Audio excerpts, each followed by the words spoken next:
My name is Ellen, and for 4 years, I gave everything to a job that barely knew my name. I worked as a personal assistant to a man named Garrett Knox, owner of a high-end property development firm in Phoenix. Garrett wasn't just demanding, he was meticulous, cold, and had a temper that hovered just under the surface, the kind that made you hold your breath every time you walked into his office. I wasn't a dreamer. I didn't take this job expecting respect or a corner office. I needed it. After my husband passed from a heart attack 7 years ago, it was either sink or swim. I had no degree, just a decent sense of organization and a will to survive. That meant taking whatever job I could get and making it work. Garrett's wife, Cassandra, was often around, cold, distant, the kind of woman who never looked anyone in the eye unless they were wearing a watch worth more than their car. I never quite knew what to make of her, but she kept her distance, and I was fine with that. Their marriage looked like a glossy magazine photo, perfect lighting, no substance. Over the years, I worked holidays, skipped birthdays, and missed my daughter's graduation just to be at Garrett's beck and call. I wasn't bitter, not really. I was surviving. That's what I told myself anyway. I was reliable, invisible, and useful, and I thought that would be enough. Then the concert came up. My niece had begged me for months. Her favorite artist was doing a one-night-only event in Tucson. It meant leaving early on a Friday. I asked Garrett for permission, first in writing, then twice in person. Each time, he gave a vague grunt, something between maybe and I don't care. So I made the mistake of believing that meant yes.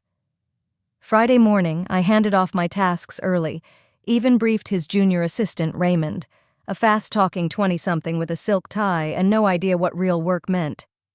I left at noon. I was halfway to Tucson when I got the call. "Where the hell are you?" Garrett's voice thundered through my phone. I tried to explain, reminded him I'd asked. He didn't let me finish. "You abandoned your post. Effective immediately, you're terminated." Just like that. 4 years, gone in a single sentence. I pulled over on the side of the road. I didn't cry. I didn't scream. I just stared out the windshield, heart pounding, stunned into silence. It wasn't until the next morning that I realized I'd left something in the office, my personal phone. I'd been using the work phone all week while mine charged at my desk. My whole life, messages from my daughter, old voicemails from my husband I couldn't bear to delete, was in that phone. When I drove back to the office, no one would let me in. Security said Garrett left instructions. "She's not welcome?" That's when something cracked in me. It wasn't just about the job anymore. Something wasn't right. I didn't know what it was yet, but I was going to find out. Monday morning came like a slap. I wasn't going to work, for the first time in 4 years. My hands didn't know what to do with themselves. I sat at the kitchen table, the one my husband built, staring at an empty coffee mug. My daughter called, worried, but I couldn't bring myself to explain the whole thing yet. She'd always told me I worked too hard for someone who didn't value me. I didn't want to hear that she was right, but the phone, that was still pressing.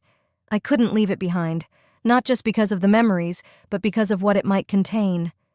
I started remembering things, conversations I'd accidentally recorded, notes I'd taken when Garrett barked out instructions during late-night phone calls. He had a way of talking when he thought no one was listening. I didn't think much of it at the time, but now, I wasn't sure. So I did something I never thought I'd do. I drove to the building again, this time at night. The parking lot was dark, the office lights were mostly out, but the elevator worked with my old badge. Garrett must not have gotten around to disabling it yet. I moved quickly, heart pounding. The office was quiet, too quiet for a place that supposedly had late-night staffers. My desk drawer was locked, which was strange. I'd never locked it. I forced it open with a ruler I found in Raymond's cubicle.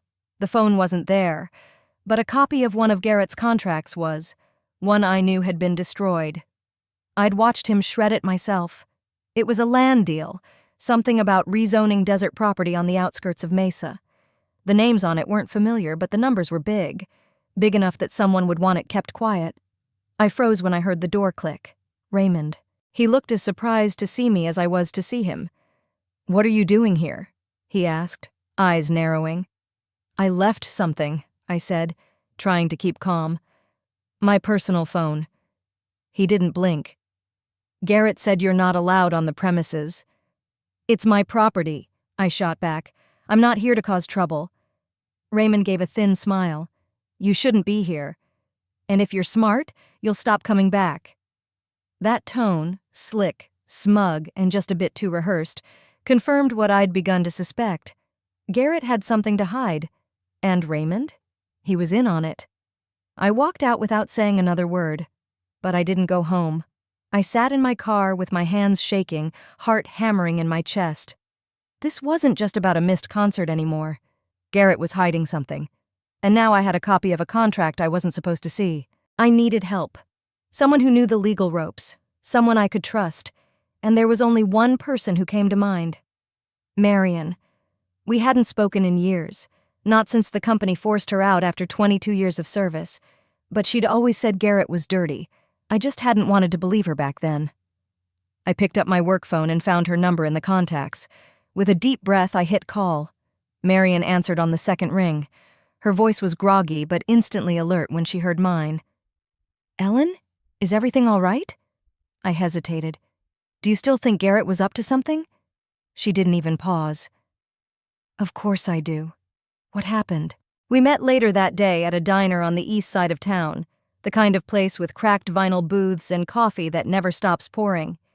She looked older than I remembered, but her eyes still had that sharpness, that no-nonsense glare that made interns scramble when she entered a room. I slid the copy of the contract across the table. Her lips tightened as she read. I knew it, she whispered. He's still working with the Santos family. Who? She glanced around before leaning in. Private developers. Used to operate in Nevada. Dirty money. They're the ones who bailed Garrett out 10 years ago after that failed Scottsdale project. No one could prove anything, but everyone knew something stank. I stared at her. Why would he keep a copy of this? He wouldn't. Someone must have hidden it. Or kept it as insurance. That word, insurance, stuck in my mind, because suddenly I realized something terrifying. The phone, my phone. It might have more than old voicemails and texts.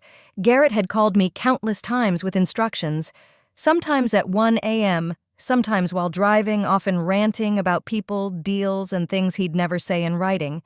I'd gotten in the habit of recording our calls when I couldn't take notes fast enough. Marion saw the color drain from my face. What is it? My phone. It's not just a phone anymore. It's leverage. That's why Garrett wouldn't give it back. That's why Raymond had smiled that smug little smile. He's scared, I said. He thinks I know something. Maybe I do. Marion nodded. Then he'll do whatever it takes to get it, or make sure you don't. For a moment, the weight of it all pressed down on me. I wasn't young. I didn't have money or lawyers or power. Garrett could destroy people with a phone call, but I wasn't alone anymore. Marion still had contacts, and more importantly, she remembered everything. She told me how Garrett manipulated city inspectors, how he paid off permits under fake names, how he made sure whistleblowers were buried under legal threats or discredited with rumors. I couldn't prove any of it, she said, but now, with that phone we might have something. We needed to be careful. We needed a plan. Marion said she'd make some calls, reach out to an old city planning contact who might know more about the Mesa property. Meanwhile, I'd look through the work phone. It wasn't ideal, but I remembered Garrett using it for text messages when his main line had been damaged once. Maybe there were leftovers, fragments of something useful. I left the diner feeling something I hadn't felt in days, clarity. The kind that comes when you stop letting fear steer the wheel. This wasn't just about getting my job back. It was about exposing a man who'd buried people to stay on top, and I wasn't going to be one of them. That night, I sat at my dining table, Garrett's old company phone plugged in and charging for the first time in weeks. The light buzz of its screen made my stomach twist. Even after being fired, I still hesitated before unlocking it, as if Garrett might somehow see me doing it. The first thing I noticed was that Garrett never deleted anything. Not really. Text threads went back months, even years. Most were short, abrupt, cold, just like him. But some names popped up more than others. One stood out, N. Santos. The messages were coded, clearly meant to look like mundane business talk. Lot 9 cleared, waiting on city sign-off. Tell R we'll use the dry route. Schedule run with the mayor's guy. I took screenshots, forwarded everything to a backup email. I wasn't sure if it was admissible in court or even legal, but I didn't care. I wasn't building a court case. I was building the truth. The next morning, Marion called me. She'd done some digging of her own.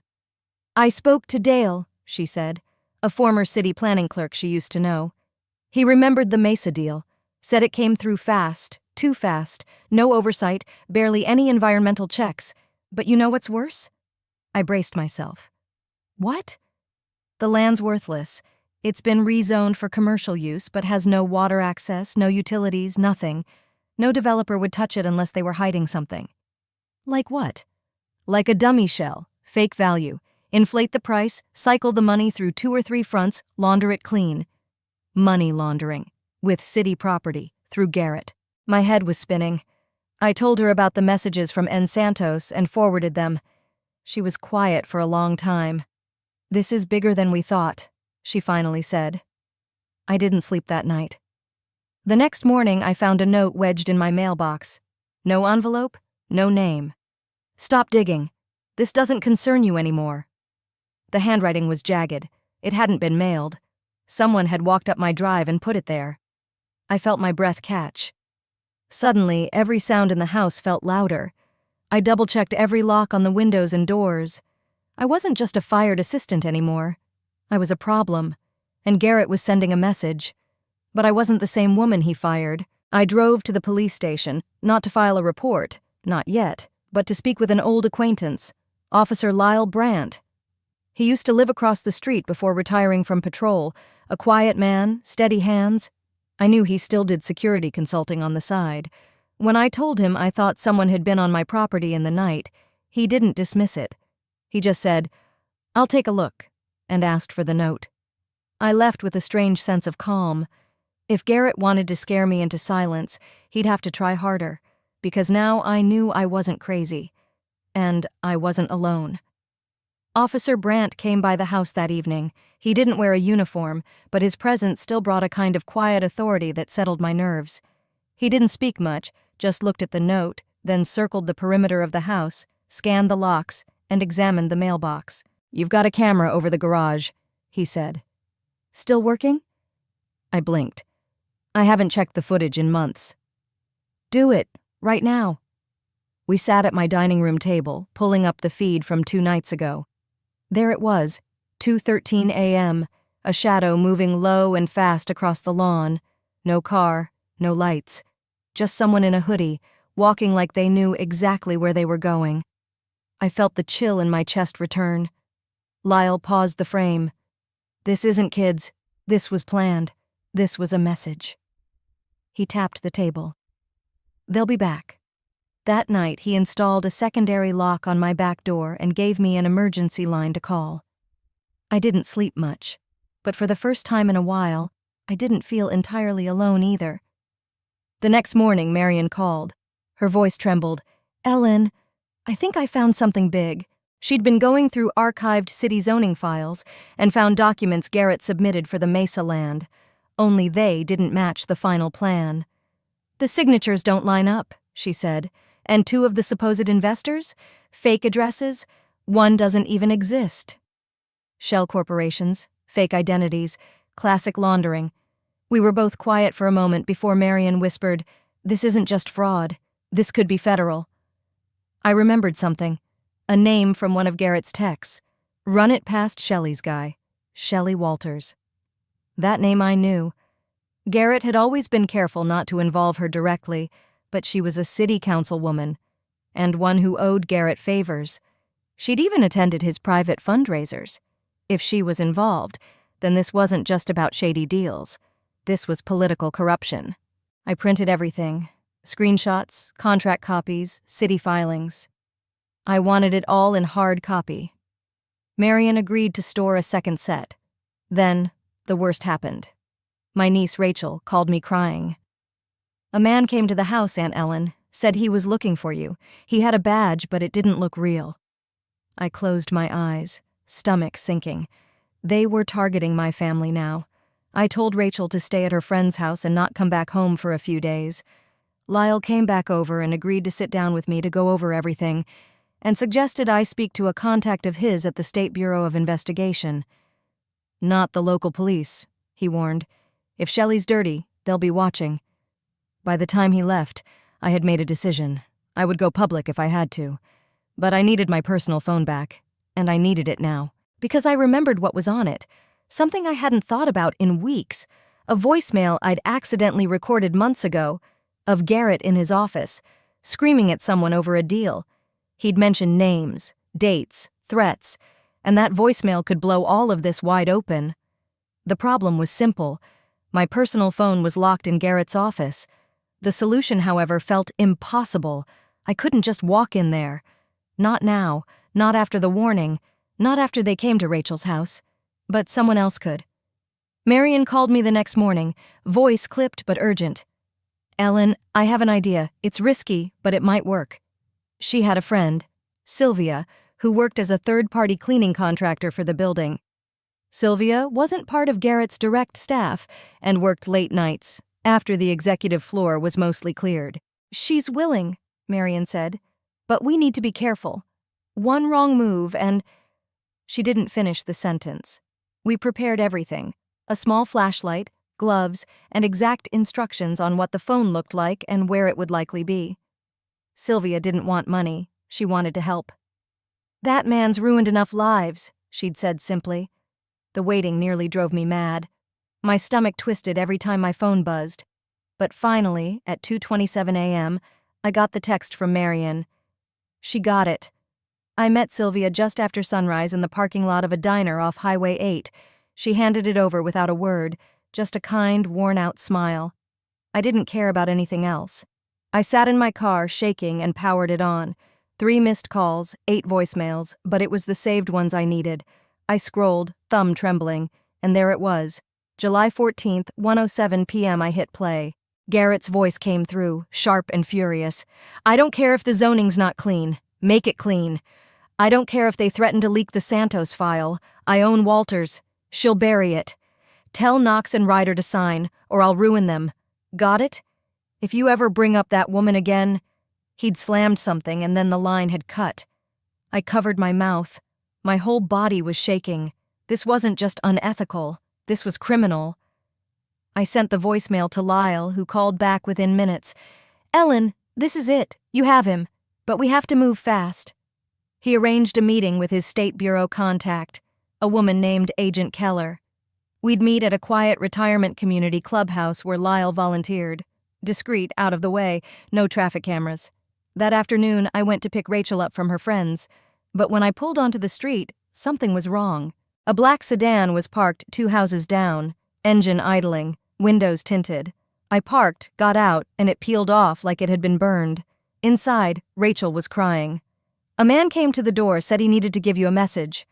She handed me a plain envelope. Inside was a single sheet. "You want your niece safe? Stop, final warning." My hands went numb. That night I didn't sleep. I just sat holding the phone.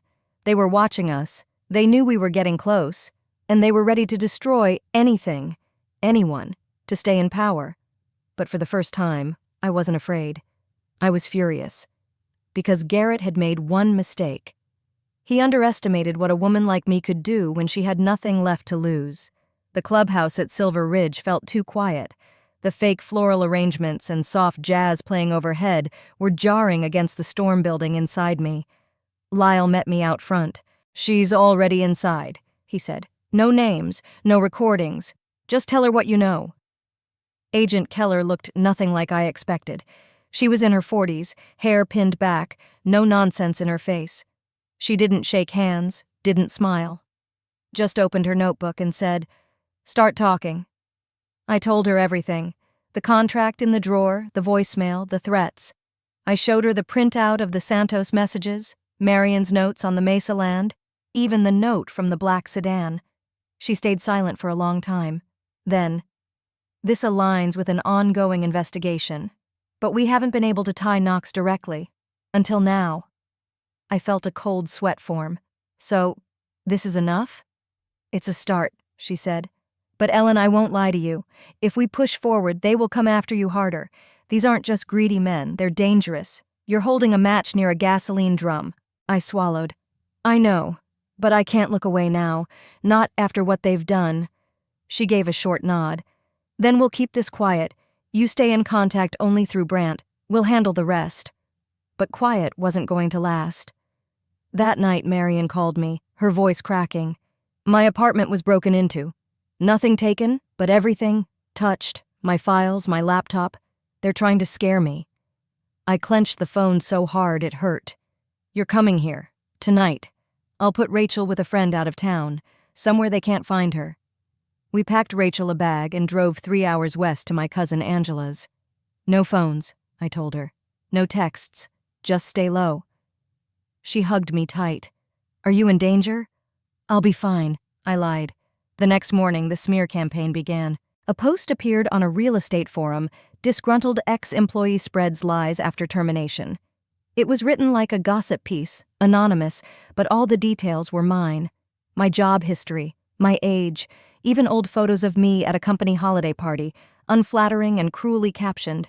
Marion saw a similar article on a local blog, claiming she'd been fired for embezzlement. They're destroying our names, she whispered. Garrett didn't need guns or goons. He had money, influence, a public relations machine. But what he didn't have was my truth. I still had the voicemail. And now, thanks to Agent Keller, we had a paper trail connecting his shell companies to the land acquisitions. We were close. Too close for him to feel safe anymore. Which is why I wasn't surprised when I got the second envelope. No message this time, just a picture. Me, in my car. Window rolled down, talking to Rachel. It wasn't blurry. It wasn't from far away. They wanted me to know. They were right there. By morning, 2 more posts had surfaced, this time accusing Marion of psychiatric instability and suggesting I had a criminal record. Neither were true. But in the court of public opinion, truth barely mattered. They're pushing you to break, Lyle said, arms crossed in my kitchen. They want you to snap, disappear, or crawl away quietly. They don't know me, I muttered. But my hands trembled when I reached for the coffee pot. That night I stood in my living room, lights off, watching the street through the slit in the curtains. No black car, no movement. But the quiet now felt like a setup. Marion paced behind me. We're not going to survive this if we keep hiding. Garrett's not just a criminal.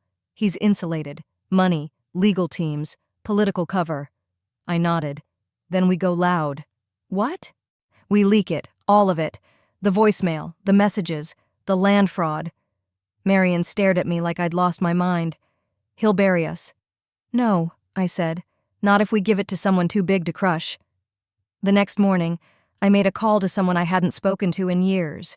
Lauren Halder, an old college friend turned investigative journalist at the Tribune.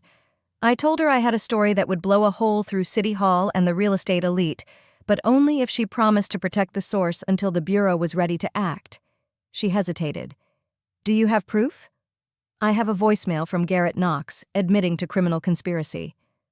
There was a beat of silence. Then, send me everything. Now. Marion and I spent the entire afternoon organizing files, emails, messages, scanned contracts, everything we had. We uploaded it to a secure drive and sent it with an encrypted password. That night, Lauren called. This is real, she whispered. It's big, but if I publish this, it'll explode. Are you sure? I took a breath. Yes. By dawn, the Tribune front page read, Zoning, blackmail, and a real estate empire, city power broker at center of corruption probe. It went viral within hours. Talk shows picked it up, radio stations, a trending hashtag. Knox's name was everywhere, for the wrong reasons. Councilwoman Shelley Walters released a statement by noon. I was manipulated. I was afraid. I didn't know how to escape Garrett's influence. I'm cooperating fully. She folded faster than we expected, but Garrett didn't. That afternoon, Lyle called with a voice like gravel. Keller says he's on the move. Private plane was chartered out of state. If he runs, we might lose him. I felt my stomach drop. What do? We buy time. We put pressure. You need to do one more thing. What? Be seen. Let him know you're not hiding. Go on the record. I stared at my reflection in the kitchen window. I saw the lines around my eyes, the fear in my shoulders, but also the resolve. "I'll do it," I said. Marion squeezed my hand. "Then let's finish this." The lights in the studio were blinding. I sat across from the anchor, poised, sharp, and calm. She introduced me to the viewers as Ellen Hartley, the whistleblower behind the Knox corruption scandal. I didn't recognize myself in those words, but I nodded. "Why now?" she asked gently. I hesitated. Because it took losing everything, my job, my safety, my voice, to realize I was helping a monster thrive by staying silent. The interview ran live. In 20 minutes I shared my story. 4 years of loyalty, missed birthdays, overnights in the office, fear disguised as professionalism, and then the moment that broke it. A simple request to leave early for a concert with my niece. Fired. Just like that. And what made you come forward? The things I found after. The lies, the money, the way he treated people like tools to be discarded. I couldn't live with knowing and doing nothing. By the time the segment ended, my phone, the new one, temporary and secure, was vibrating nonstop. Marion hugged me backstage. "You did it," she whispered. But the celebration was short-lived. Back at my house, Lyle waited with bad news. Garrett's jet filed a false flight plan. He's not heading to Nevada. He's going south. Mexico, he nodded grimly. Keller says we've got a window, but it's closing. They're working through back channels to intercept. But they need one more piece. "What?" I asked, my voice dry. "Proof of transfer. Final payout to Santos. Keller thinks it's sitting in one of Knox's shell accounts." Marion perked up. "I might have something." She pulled out her old laptop, crusty but functional, and opened a folder marked MISC. Archive. "He made me review a wire routing chart once years ago. Thought I was too dumb to understand what I was seeing." Her fingers flew across the keys. Within minutes, she pulled up a PDF labeled Altro Corp Transfer Schedule. At the bottom, a scheduled payout of $4.2 million to a numbered account in Panama, labeled Consulting Fee, NS we printed it. Emailed it to Keller. 30 minutes later, Keller called. "That was the last domino. We've alerted Interpol. We'll get him." I exhaled so hard I nearly collapsed into the couch. Marion cried quietly beside me. The next morning, the Tribune ran a follow-up. Garrett Knox wanted for criminal conspiracy. Flight grounded in Mexico. Arrest imminent. My name was now forever attached to the biggest takedown in city history. But I wasn't ashamed. I was finally free. Garrett Knox was arrested at a private airfield outside Merida, Mexico. The footage showed him being led away by 2 masked agents, shouting about mistakes and ungrateful liars. But the mask had already fallen. Everyone saw him now for what he was, a fraud draped in expensive suits and empty charm. Ellen sat in Marion's kitchen, watching the broadcast. The sound was off, but the image was loud enough. Marion handed her a mug of tea. "It's over," she whispered. Ellen wasn't sure if it was, not fully, but something had cracked. In the city, in her, in the way the world viewed women like her, silent, steady, and expected to endure. The Tribune ran a new headline the next morning. Former assistant turned whistleblower praised for uncovering decade of corruption.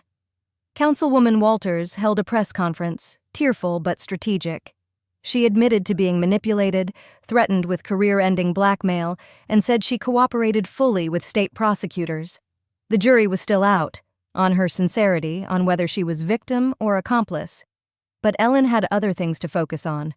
Rachel came home that weekend, safe, unharmed, curious. "Will they leave us alone now?" she asked. "I don't know," Ellen replied honestly. "But we're not hiding anymore." Lyle helped her get a legal team, not to sue, but to ensure her name was clean and protected from the online smear. An advocacy group for whistleblowers reached out. Another offered a job, speaking, consulting, maybe writing. But Ellen said no. For now, she needed air. Rest, her own life back. The final piece of the story came from Marion. She was invited to testify at the state hearing. When she took the stand, she didn't tremble. She looked straight at the panel and said, "They told me I was too old, too slow, too useless, but I kept the receipts. And now you know what that patience cost me." Applause broke out in the chamber. Ellen didn't cry during the hearing. She did later, in the car, for herself, for Marion, for the versions of them that waited too long to be brave. 1 week later, Ellen walked into a small community center office. She'd signed up to volunteer with a women's employment group, not for a headline, but for healing. They handed her a folder. She smiled. A woman who'd been discarded found purpose again, not through revenge, but through resilience.